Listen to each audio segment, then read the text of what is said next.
बहुत समय पहले राजस्थान के तपते रेगिस्तान के बीच एक छोटा सा राज्य था, कुंवरगढ़। चारों तरफ ऊंचे किले, विशाल दरवाजे और मोटी दीवारें थीं, लेकिन इन दीवारों के भीतर छिपा था ऐसा आतंक जिसने प्रजा को जीते जी मुर्दा बना दिया था। वहां का राजा वीरेंद्र सिंह बाहर से शेर जैसी दहाड़ वाला, युद्ध में निडर योद्धा माना जाता था, लेकिन भीतर से वह क्रूरता का प्रतीक था। उसकी आंखों में पागलपन झलकता था और उसका दिल किसी पत्थर से भी ज्यादा कठोर था। राज्य में उसकी एक ही पहचान थी, सजा।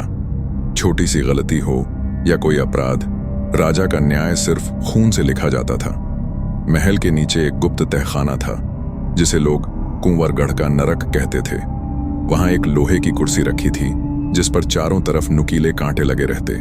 दोषी को उस पर बांधकर जलते अंगारों पर बैठाया जाता। कई बार राजा का मन होता तो कैदी को जंजीरों से बांधकर जिंदा अजगरों और सांपों के बीच फेंक देता।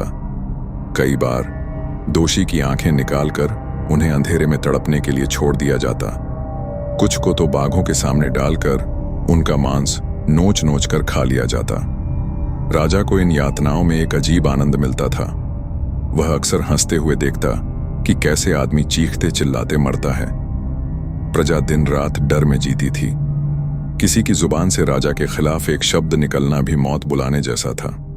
किसान अपनी फसल का आधा से ज्यादा हिस्सा राजा के खजाने में डाल देते, और अगर कोई एक दाना भी छिपाता तो पूरा परिवार तहखाने में भेज दिया जाता। औरतें जब कुएं पर पानी भरने जाती तो भी डर के मारे धीमे धीमे बातें करती, क्योंकि कभी न जाने कौन सा जासूस सुन ले और उनकी जिंदगी खत्म हो जाए। लेकिन अत्याचार का सिलसिला हमेशा नहीं चलता। एक बार गर्मियों की रात में राजा अपने विशाल कक्ष में सो रहा था। बाहर तेज आंधी चल रही थी और किले की खिड़कियां धमक रही थीं। अचानक उसे महसूस हुआ कि कोई उसके पास खड़ा है। उसने आंखें खोलीं तो देखा कि सामने उसका ही पुराना सेनापति खड़ा था, जिसकी जुबान उसने सालों पहले कटवा दी थी, क्योंकि उसने युद्ध के लिए सही राय दी थी। सेनापति की गर्दन से खून टपक रहा था, आंखें खाली थीं और होंठों से सिर्फ कराह निकल रही थी। राजा ने चिल्लाकर पहरेदारों को बुलाना चाहा, लेकिन आवाज गले से बाहर ही नहीं आई। तभी अचानक उसका पूरा कमरा भर गया उन आत्माओं से जिनको उसने तहखाने में मारा था। जले हुए चेहरे, कटी हुई बाहें, बिना आंखों के चेहरे, औरतों की चीत्कार, बच्चों की रुदन, सब उसके चारों तरफ खड़े थे। दीवारें खून से भीग रही थीं और फर्श पर लाल धाराएं बह रही थीं। एक औरत, जिसे राजा ने सांपों के बीच फेंका था, धीरे धीरे आगे बढ़ी और बोली, अब तेरी बारी है राजा। तूने हमारी चीखों को सुना था, अब हमारी पीड़ा जी। अचानक सारे साए राजा पर टूट पड़े। उसकी चीखें किले के हर कोने में गूंज उठीं। पहरेदार दरवाजा तोड़कर भीतर घुसे तो देखा कि राजा अपने ही सिंहासन पर मृत पड़ा है। उसका शरीर जगह जगह खरोंचों और खून के निशानों से भरा था, जैसे सैकड़ों हाथों ने उसे नोच नोच कर मारा हो।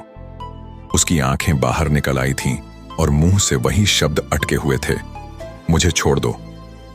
सुबह होने पर प्रजा ने जब यह खबर सुनी तो पहले तो यकीन ही नहीं हुआ, लेकिन जब वे तहखाने में पहुंचे तो वहां की लोहे की कुर्सी खून से टपक रही थी, जैसे किसी ने राजा को उसी पर बिठाकर उसकी जान ली हो।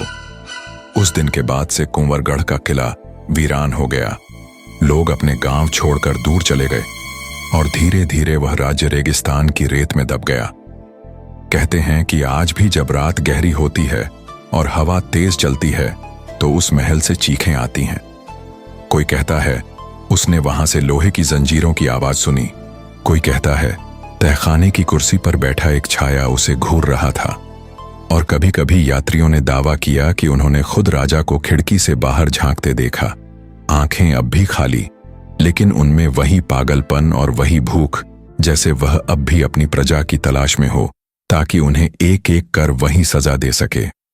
तो दोस्तों, कैसी लगी आज की ये कहानी? अगर अच्छी लगी हो तो लाइक जरूर करना।